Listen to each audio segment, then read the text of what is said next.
Bienvenidos! Welcome to the 100% restoration and remodel of my great-great-grandfather's $7,000 mansion. Today we are going to be working down in the basement. Over the last couple weeks, Justin, Roman, and I have been hard at work pouring a footer underneath of our 107-year-old foundation walls. Now, as we can see by this massive pile of dirt we have in the middle of the floor and these bags of concrete, Justin and Roman have been hard at work. They got our next set of holes completely dug out. They got a rebar structure laid in. So Justin and Roman are gonna run to the store. They're gonna get some concrete. They're gonna get some rental tools for us to be able to pour, and then we are gonna get started pouring concrete. We are here. Look at this one. It's right here, it waits for us. And this is our puppy right here. That took us about 2 minutes. Menards? Yep. Ready to get some concrete. We got everything we need. Justin has a ticket. He's ready to leave. What happened? Strap come loose. I knew Justin is not certified strapper. Let's go and check his work. Oh yeah. Now we're golden. He's definitely not certified. Pulling over again. Strap is loose again. Oh, it even came undone. Will it work this time? We'll see. It looks like we're ready to get some more bags down so we can start mixing and pouring our concrete.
Ladies and gentlemen, 1 month ago, we started working on building the footer underneath of the house as soon as we discovered there was no footer. We needed to get one in so that way we could install our perimeter drain without worrying about jeopardizing the integrity of the soil around the foundation. We got started with our first pour, and honestly, we didn't even know that we could do this until we discovered a YouTube video that literally taught us how to do it. So we are YouTube self-certified here.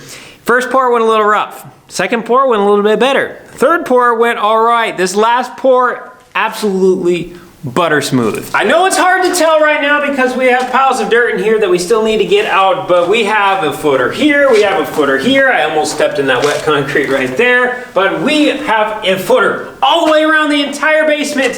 So we are finally done with probably the most not fun job that we have done since we started working on the house. Just look at how beautiful this is right here on the floor. Oh my goodness, it's like professionals did this. We now officially have our basement footers done. Kind of. The wall that's behind me is right underneath of the kitchen. So on this end of the wall and this end of the wall, we have big beams that help hold the ceiling up. And then right in the middle of the wall, we have this beam that helps hold the center of the dining room floor up. So there's a lot of structural load on this. Now we just poured concrete right here, and we have concrete over here for a footer. So we have nice support, but right in the middle, I don't know how we missed it. We have one little spot that we still need to dig out and pour. And then we have another one right here at the end of the wall. We need to chunk out a little bit of concrete right here, and then we need to dig an end because we are actually going to be building a header board from right here. We are going to be removing this wall, and then our header board is going to connect all the way to the outside foundation over there. What that's going to allow us to do is actually get rid of this wall all the way up to this point. So then we are basically going to have an extremely wide opening. Well, it's going to be from my hand right here, infinitely that way. Well, not infinitely until we hit the wall on the other side of the house. But we're going to have a big, nice, wide open area to get into this room. So we're trying to decompartmentalize the basement as much as we can and open things up, because if you're carrying a hot water heater or something down through here, it's nice when you don't have a 1/2 centimeter on both sides to get through the door. I mean, just carry it through, you got good room. If you come in with a trolley or something to move things, it's nice and easy. So we're just trying to open things up, and removing this wall is going to be a really big benefit, but we have to get the concrete beneath of it. And then last but not least, we have the chimney that used to rise up through the kitchen. We have a little spot beside it here that we need to dig out, and we have a little spot beside it over here that we need to dig out. Then we'll put the rebar in and pour the concrete. So we have 95% of the basement footer done, but we do just have these couple little spots left. We're gonna get to those last couple pours once the concrete we just poured sets up a little bit more and gets a little bit stronger. But in the meantime, we have all sorts of piles of dirt down here in the basement, and we really need to get them out of here. So Roman and I are going to try to come up with a little bit of a game plan. I'm actually glad to say that someone is listening to me, because from the day one I was saying, guys, let's just cut out a hole so we don't have to deal with any of this. But thankfully we had a spot for all the dirt. So we did not do this spot because we are going to come up with a plan how we're gonna cut an opening here. So that way everything that we need to do, stripping, moving dirt, everything can go out on the ramp to the outside. We're actually going to be cutting in our doorway right here. So like Roman said, we did not put a footer underneath because we are literally going to be chunking out this whole area. Now, if you notice, we have the old electricity system right here. Now, this is still live, supplying electricity as we speak, but this is like 70 years old, and we are going to be digging a basement on the other side. So this is going to have to be coming out anyway. So the electrician is going to be coming out. We're going to get it disabled from the panel outside, and then we are going to simply remove all this stuff, and then we're gonna build a ramp right on the other side of this area that we cut out. So all these piles of dirt that we have in here, we are simply just going to be able to truck them right up this. I can hardly even begin to express my excitement for the parts that we have coming, not only because we're gonna be building stuff that is super cool, but mainly because we have been digging underneath of the foundation walls, like literally like this, for the last month, half upside down. And then we've been pouring all of our concrete in bags. So running to Menards, bringing it off the trailer, carrying it down the stairs, loading up the bags into the concrete mixer. We're gonna be getting to use a concrete truck again. It's gonna be so nice. And when it comes to digging out here, we can use the backhoe. We don't have to use the shovel or the little gardening tools. Oh my goodness. This is gonna go so fast. The doorway that we are gonna be cutting is literally gonna be sitting right between these two windows, so it's kind of nice. We're gonna be able to break up this concrete right here a little bit, and we're gonna still have kind of a nice dry area if we need to do some staging for at least the meantime. But then we'll break off a little bit, and our ramp will probably start somewhere about back here, and then we'll just bring it in nice and gradual down in, and then that's gonna be our new trucking lane to get all of our dirt out of there, all of our concrete out of there. And it'll help get some more light in there. It'll help get fresh air in there. It'll probably help get some animals in there as well. Not like we need those, but we have Roman here for a reason. It's gonna be great. But the bad news is we have to wait a little bit to do the concrete work down below, because we have to wait for the concrete we just poured to set up. And then before we can dig this, we need to make sure we get the new electricity into the house. And it doesn't sound like they're gonna be able to make it out for about another week or so. Let's do it ourselves then. I mean, we can, if you want to. All it is, dig a trench.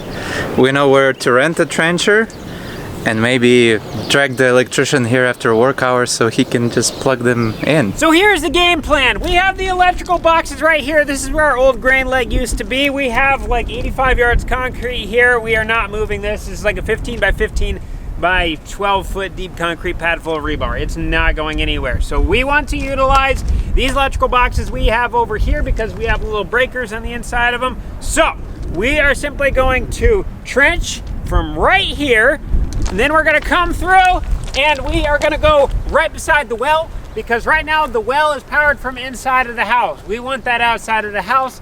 So we're gonna be trenching up beside the well, then we can run new wires to the well pump. And then we're gonna sneak right beside the well, and we're gonna shoot right into the side of the house where we are going to have our new electrical setup in. So we need to get a trencher to be able to trench things out, to put our wire down in the ground. Then we gotta get wire, we gotta get conduit, and we gotta get all the connectors, and anything else. So I actually need to go farm for a little while, so we're gonna send Roman off to the store, and you guys will be okay. Roman's nice, just give him ice cream every now and again and food, and he'll be your best friend. The first stop that we're gonna have to make is a rental tool place where we rented our mixer to do our concrete, and it's been a little bit past of 24 hours, so I'm hoping they're not gonna charge us extra day. It is like we're 12 minutes past our 24-hour mark, so we'll see. I guess we'll ask for forgiveness, and I hope they're gonna be gracious. We don't have mixer anymore. It got returned. So let's go to Menards, our home improvement store.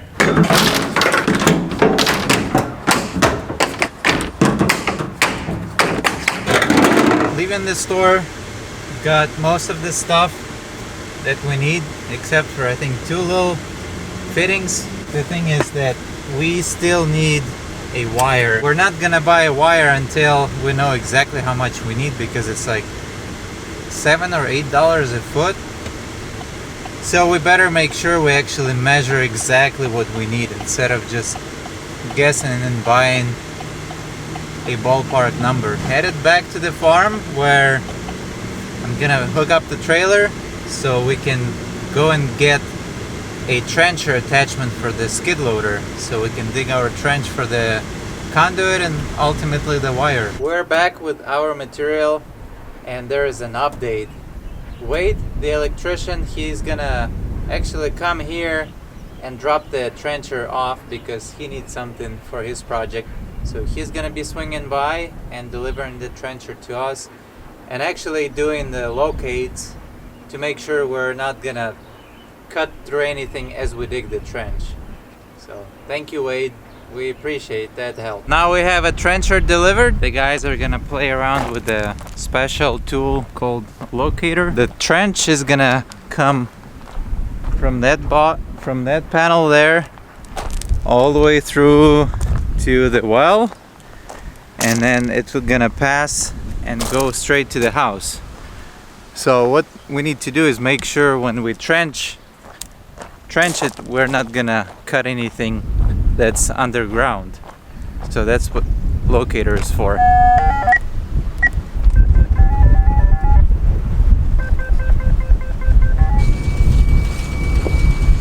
The way this locator works, you hook up one wire to the ground and another one to the one that you're trying to locate, which is this one comes out of the house, and they're just simply picking the signal off of the transmitter and the receiver, and it gives you a beep and you mark the line with your spray paint. Well, we're done with locating the safe areas of digging, and thankfully we are gonna be able to dig where we were thinking.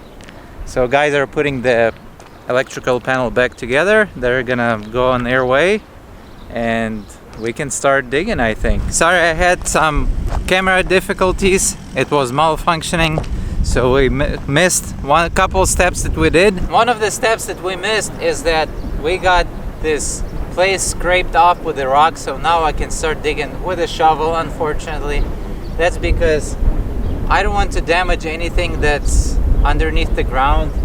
All these conduits that come up, I just simply want to dig the hole close by with a shovel, and then at some point a little bit further away we can actually start trenching.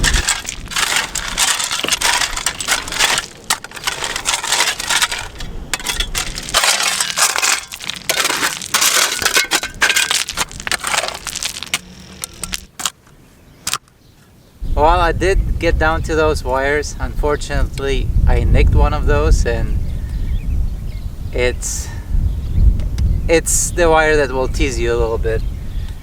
Thankfully, there is nothing you can not fix, and there is a special gel wraparound kit, so we'll fix that. Unfortunately, yeah, it will take us longer, but there is a little bit of a wild mess going on there. Now I see why there is a standard to put a caution electrical or sewer, whatever, shiny tape before you get to the conduit, or tape. Normally there is a bottom of the hole, then you lay your conduit, then you backfill with a gravel or something, and then you lay your tape like 6 inches or so above your wire or conduit, and that will warn you actually that, hey, watch out, there's something that you can hit. Well, there was none of that in this case, unfortunately, and I wasn't cautious enough to not to damage it, but nothing bad happened.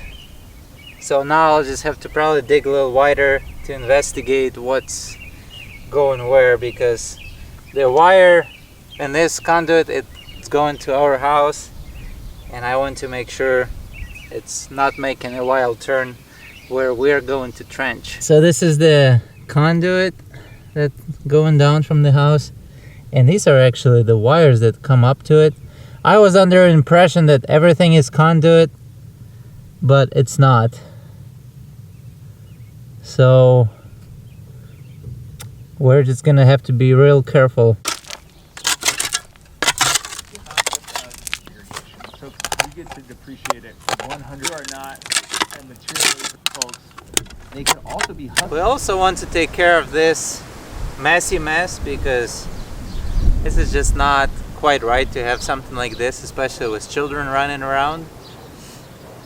So I have a little disconnect box that we can try to utilize. I already popped this cover off.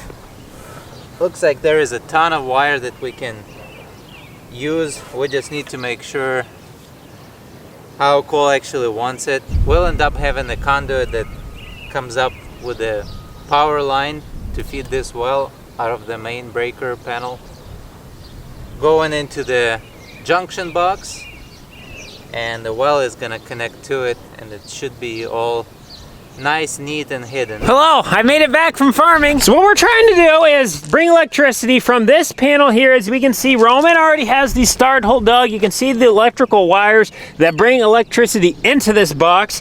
And then those wires there on the left side are actually, well, if we follow this painted line on the ground right here, that is the underground wire that is currently bringing electricity over to the house. And why it makes this random weird bend right here, I have no idea, but it does. But that spray paint line that is over the top of the wire, that wire is 70 years old underground, and we are going to be not using that line anymore. So Roman's got his new start hole dug, and he's started to move some of the gravel back right here, so that way we can have better access when we come in with the trencher. And we are going to trench right to where this bucket is, and then we are going to go over to the well. We are going to supply new electricity to the well as well while we are doing this. And then we're going to come around this bush, and then we're going to shoot straight into the house just to the right side of that basement window. Since Roman has the start hole dug and the end hole dug, we just need to get the skid loader out here now, finish moving some of this rock, and then we'll come in with the trencher. We'll get everything trenched, we'll get all of our wire put in, and then we'll get everything hooked up,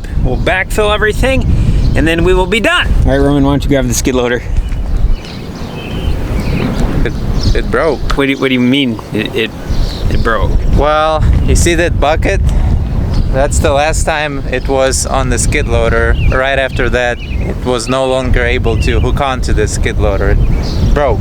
Oh, you mean the skid loader just fell off the bucket, like you forgot to press the button that puts the little locking collars down into the bucket so that way it can't fall. That's an easy fix, Roman. Well, it was more complicated than that. Pins went in, I even tilted the bucket in, saw the pins in, then I was back dragging this rock to clear off the path. And next thing I know, the bucket went boop. Oh, so you thought they were in the holes, but they were actually in front of the holes, so the bucket wasn't fully sitting on there. I was only gone for a few hours, Roman. No, you're funny. You act like you broke the skid loader. No, Cole, they were in the holes. They were on the skid loader until I dragged some of this rock and then decided to brake. Yeah, that's broken. Hey Cooper, can you do some welding on the skid loader? We're gonna bring the skid loader down to the main heated shop because Cooper and Zach are down there. Cooper's our resident expert welder, so he's gonna come in there with the grinder, smooth everything off, put the piece back in. So this is the piece that broke, which is the piece that sticks down through the bottom of the assembly that actually latches on the bucket. So this piece just pivots. It's hooked up to a cylinder, and then when you press the cylinder button inside the cab, then it locks this down, and then the bucket rams against this so that way it can't fall off. Well, what happened is the part that actually pivots right here, these little tack welds broke. So this big hole, where I got my finger sticking up on the inside of, they had a little tack weld right there, it looks like, and then maybe a little baby one right there, and then those broke. So we're probably just gonna clean this up with the grinder good, get rid of those burrs, get all this junk out of the way, probably clean this end up as well, and then we'll just simply set it back in there, and something like that, and then try to weld it up in there, and hopefully that holds, and then we should be able to put the trencher on and get back to trenching.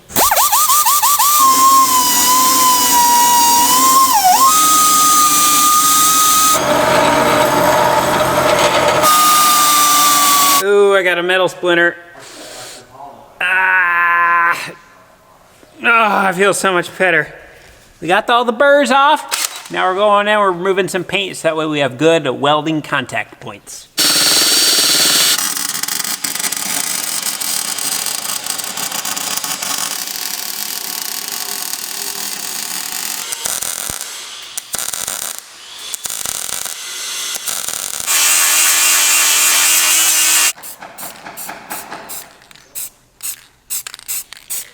We got our piece welded back in, we got everything painted. Roman's been working on getting the locking assembly put back into place. On the other side over here, there is an electrical line that comes down and it actually runs the cylinders on the inside.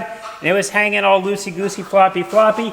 We had some bolts that must have worked their way out. I tried putting them back in, but they were all stripped out, so I ended up drilling them out, and then I just ran zip ties. And so there's not a lot of pressure on this, it just basically just needs to hold it in place. Got that done, and then Roman's like, oh hey, by the way, I noticed there is a loose bolt on the inside of here. So looking down inside of there, we noticed a loose bolt. I took it out, and that guy has bent, and you can see where it's got some rub wear on it. It must not have been tightened all the way or something, but this is a unique bolt because it's got this little top neck thing on it, and it's fine thread. And we definitely do not have one of these just laying on the back shelf. So we're gonna have to order one of these, but we wanna get trenching, so we're just gonna put this back in for the time being. It should hold. It looks like it's been holding for a while, but we should probably get the right one in because we're gonna be getting in one of those jobs one of these days where we're just gonna hit the button and then this is gonna break.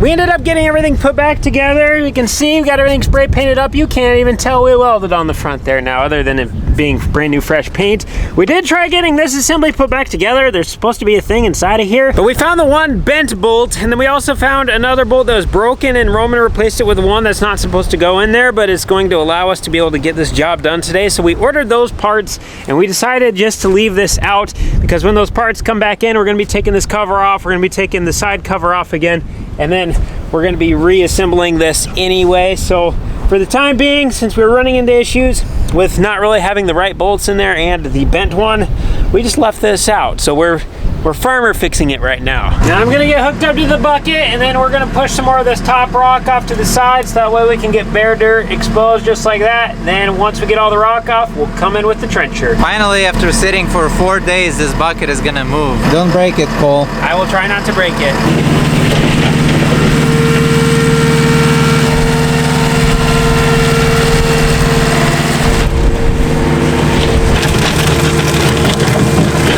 So now we have ourselves a nice straight path without any big rock that the trencher is gonna have hard times to go through.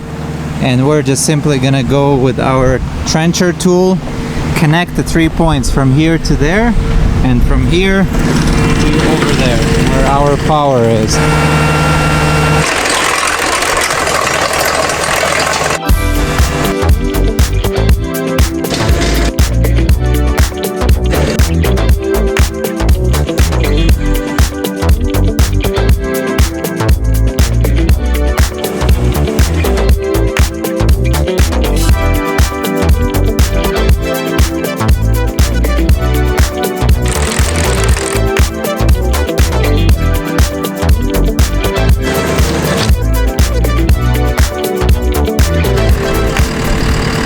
never ran a trencher before, so this was my first test. We went right from the well. We dug down right here a little bit with a shovel, so we had a starting hole, and then we simply just trenched all the way over to the house. Now, we would have liked to have done this in one nice straight piece, but the way we did it, it ended up turning into 3 different cuts. So our line goes to Roman, and then it goes from Roman to Justin in a straight line, and then from Justin over to the house, it kind of angles a little bit more.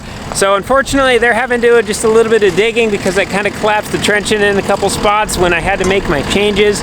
But we're gonna take what we learned over here, and we are going to apply it now, going from the well over to that set of electrical boxes. So hopefully this one's also a little bit straighter sailing, because there used to be a big tree right where the skid loader is. And when we got to this part right where Justin's at, actually, you can see a couple tree ruts, and the trencher definitely did not like those.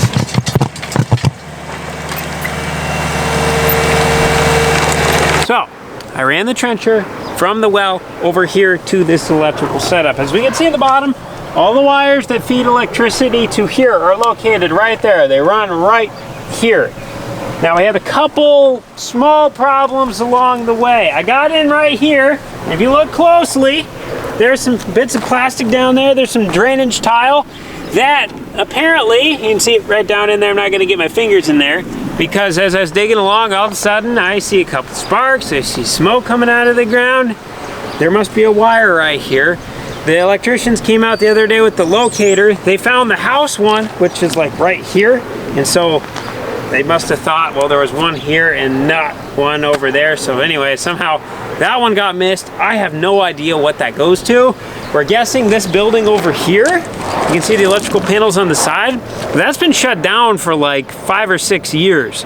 So maybe there's electricity still supplied over there, and then we just have the box off. I don't know. I'm gonna see if I can get Wade, the electrician, out here and have him take a look, because I just don't want to get anything too messed up with this. And I don't know what killing the power over there does to everything else.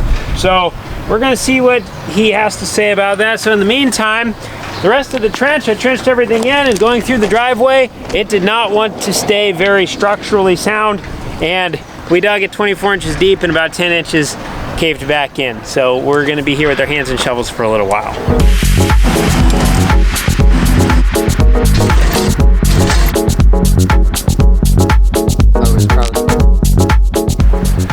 Wade is doing a little bit deeper dive investigation into the electricity. We know that absolutely nothing here got damaged, and this is everything that feeds the house and all the machine sheds, because none of these were orange, which meant none of them were tripped. So it had something to do with those big boxes over there, and those run to the entire farm, and they all run underground, and we really don't know what box goes to what. So right now, Wade is going to try to diagnose which box goes to the panel that's over here, which is the one that we think we hit the wire to.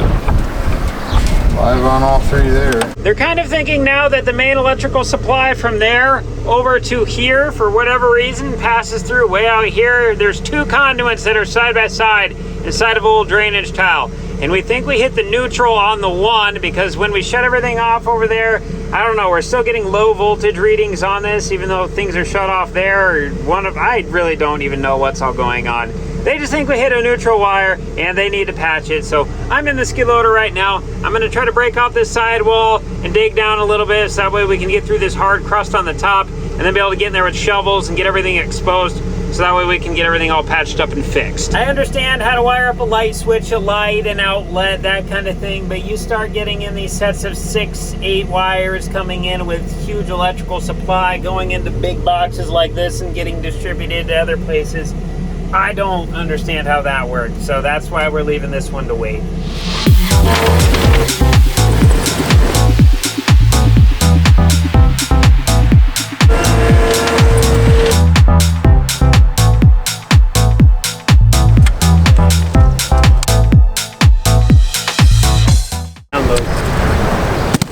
Jeez, heads up!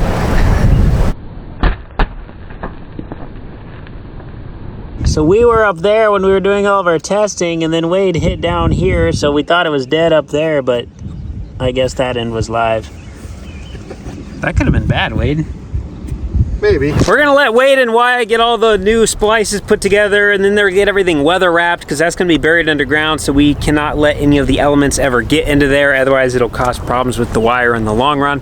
So while they're doing that, my light was beeping on me on the skid loader for low diesel fuel, so we're gonna try to put in some diesel. Ooh boy, she thirsty. Alrighty, Wade and Wyatt got everything all put back together. You can see all their splicing stuff right here. And if you look close, there's actually another set of conduit there. And there's another set right there. When we hit the first one, Roman suggested that maybe we just kill the power, since we already hit the wires down below. We just kill the power off the main pole. And then we just finished doing our trenching, because the wires that we hit were gonna have to be spliced and replaced anyway, and since we have cut through them, why not just finish cutting through the rest of them and then just keep trenching? I'm really glad we didn't do that, because we had 2 more sets of wires right beside it. We would have hit all those as well. The last thing I am going to do is grab the skid loader, I'm gonna take the bucket, and I'm gonna back drag this soil back again. We have our hole 24 inches deep right now, all the way over to the house. Wade told me how we can make the trencher go down to 36 inches. We were just running it different than how he does. So we're gonna try to get this a little bit deeper.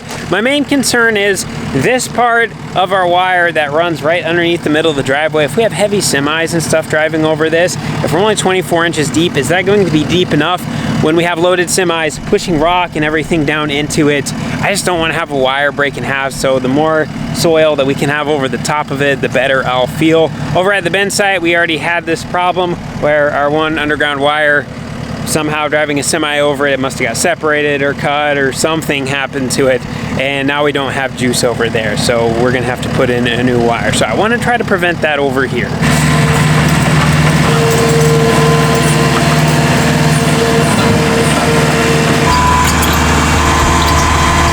I've never ran a trencher before, and I've definitely learned you want to do it right the first time. I've now gone over this 3 times, and every time I go over it, it seems like I make more problems for myself than when I started. We're nice and deep here along the house now. We got to do just a little bit of digging right there. But when I get here in the middle, it looks like I got a big old piece that caved off. At least we'll be able to get in there easy with a shovel, so not really the end of the world. It's just we're gonna have to take the 10 minutes to dig that out. Then we're also gonna have to take the 10 minutes to dig from here to down there, and then another 10 minutes to dig this pile of stuff out from right here to right here, and then probably another 10 minutes to dig from here over to the well. And then once we get to the well, then we see some more stuff that's kind of fallen in, because our trench just keeps getting wider and wider the more I keep digging. And so then we probably got half an hour to go from here all the way over there to get everything cleaned out. And then we're not done there, because we got to clean out this big old high spot that got completely filled in by the trencher. And then we got to clear out this big high spot that got pushed in when I came with the skid loader, and I ended up digging that out. And then we will have to clean the bottom of this up a little bit to get more exposed to those wires. And then we have a spot over here that we need to clean out. So this last pass that I just added with the trencher probably added an hour and a half of work to our plate, but I am more than willing to put this hour and a half of work in it now to ensure that we are not ever going to have any issues with this underground wire being crushed by anything.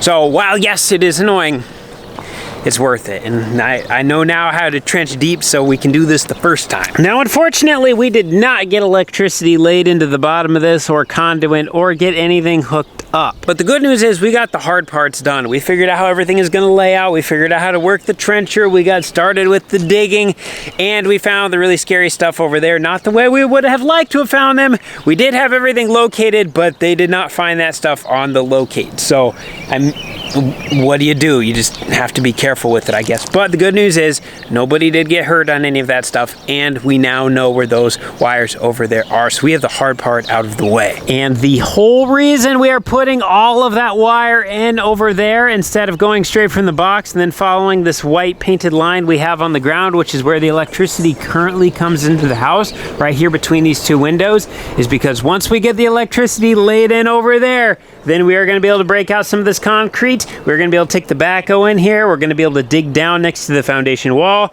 Then we'll take the skid loader and we will build a ramp going down to the foundation wall, where we will then cut a hole in the side of the foundation, so that way we will have access to the basement. Once we have access to the basement, then we will be able to take out the stairs going into the basement, and we'll also be able to take out this landing, because for whatever reason, down there in the bottom of the basement, they made the foundation wall go all the way down to the bottom, but here onto this stair section, for whatever reason, they only brought the foundation wall down to here. So literally we have like maybe 4 feet of foundation wall, and about 2 of it is actually below ground level. Ground level is like right here, and the bottom of it is right there. So this entire little corner entryway piece of the house literally has 2 feet of foundation wall below it. And when I'm seeing under the stairs, it's already been undermined by rats and mice over the years. So I can only imagine what this looks like. But by allowing us to be able to cut the hole in the side of the foundation and get down in there, we will be able to get all of this stuff tore out.